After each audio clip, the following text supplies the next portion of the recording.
오늘 드리고 싶은 말씀은 이제 방사선 수술이라는 그 치료법에 대해서 좀 말씀을 드리고 싶은데요.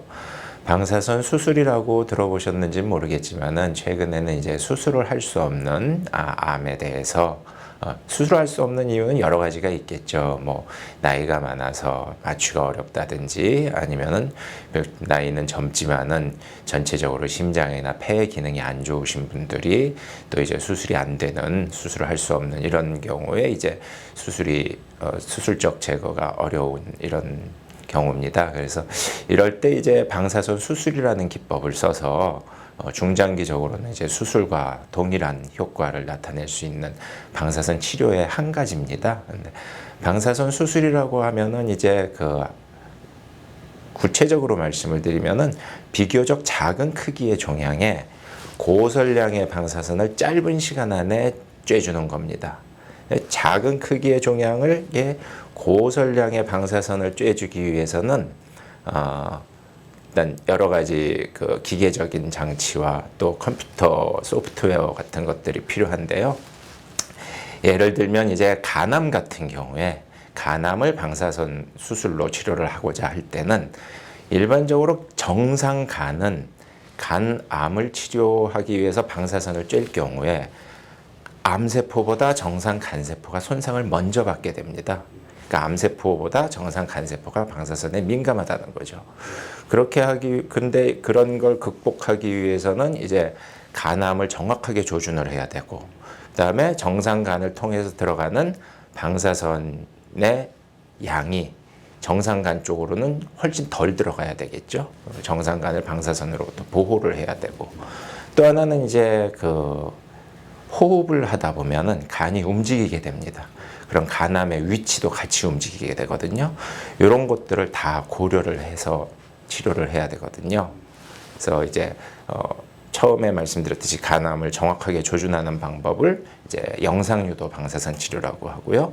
정상간의 방사선이 덜 들어가게 최소화할 수 있는 그런 방법을 세기조절 방사선 치료라고 합니다.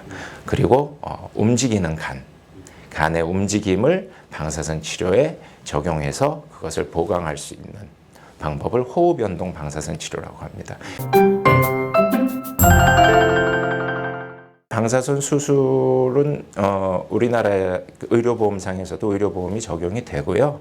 한 10년 정도 됐거든요. 10년 전부터 의료보험 적용이 다 돼서 많은 환자분들이 방사선 수술로 도움을 많이 받고 있는데, 아까도 말씀드렸다시피 이제 고설량의 방사선을 짧은 시간 안에 쬐두다 보니까 많은 환자분들이 부작용에 대해서 걱정을 하시게 되죠. 아무래도 설량이 너무 높아지니까.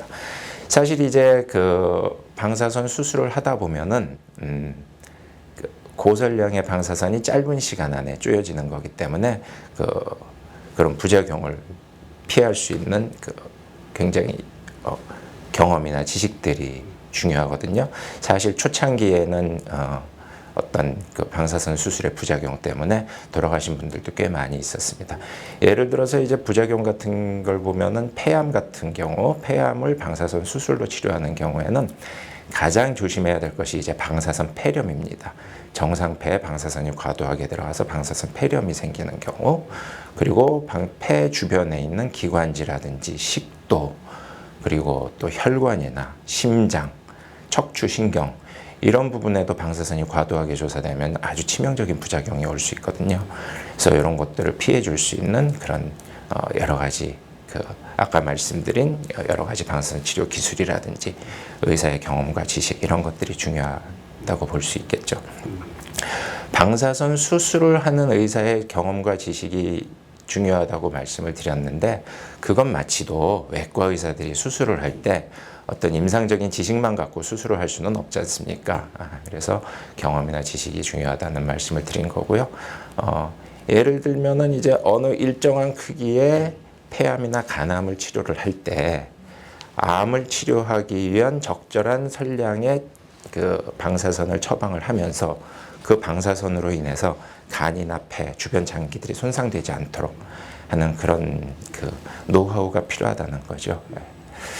그리고 이제 방사선 수술이 최근에 또 각광을 받는 이유는 그 표적 치료제나 면역 치료제 이런 것들이 굉장히 많이 사용되면서 방사선 수술이 각광을 받게 됐는데요. 표적 치료제나 면역 항암제가 최근에 많이 쓰이고 각광을 받는 이유는 전이암이나 재발암 등에서 굉장히 일반 항암제에 비해서 부작용이 적고 치료 효과가 높기 때문이거든요. 근데 이런 표적 치료제나 면역 치료제에 방사선 수술을 적절하게 같이 혼용해서 사용하게 되면은 그 면역 치료제나 표적 치료제의 그 한계점을 극복을 할 수가 있습니다. 최근에는 어떤 연구까지 이루어지고 있냐 하면은 면역 치료제와 방사선 수술을 적절하게 병용을 하게 되면은 방사선을 쬐지 않는 종양에서도 방사선을 쬐는 것과 같은 그런 효과를 볼 수 있다는 그런 가설에 대한 연구도 굉장히 많이 진행되고 있습니다. 방사선 수술이 좀 더 활성화되고 많은 환자분들이 도움을 받기 위해서는 극복해야 되는 몇 가지 현실적인 문제가 있는데, 하나는 첫째는 이제 의사의 개인적인 문제고, 두 번째는 이제 사회 구조적인 문제입니다. 의사 개인의 문제라고 하면은 이제 의사 개인이 방사선 수술을 할 수 있는 경험과 지식은 당연히 중요하겠지만은 어떤 경제성을 너무 따지게 되면은 방사선 수술을 활성화해서 하지를 못하게 됩니다. 그 이유는 사회 구조적인 면에서 찾을 수가 있는데요. 어떤 비즈니스나 마찬가지지만은 건수가 많아지면은 수익이 늘어나잖아요. 경제성이 높아지잖아요. 방사선 치료도 마찬가지입니다. 일반적인 방사선 치료로 고설량을 오랜 기간 동안 치료를 하게 되면은 건수가 늘어나는 효과가 생겨서 경제성이 높아지거든요. 근데 그거를 방사선 수술이라는 기술을 이용해서 횟수를 줄이게 되면은 방사선 치료를 했을 때보다 기회비용의 손실이 나타나겠죠.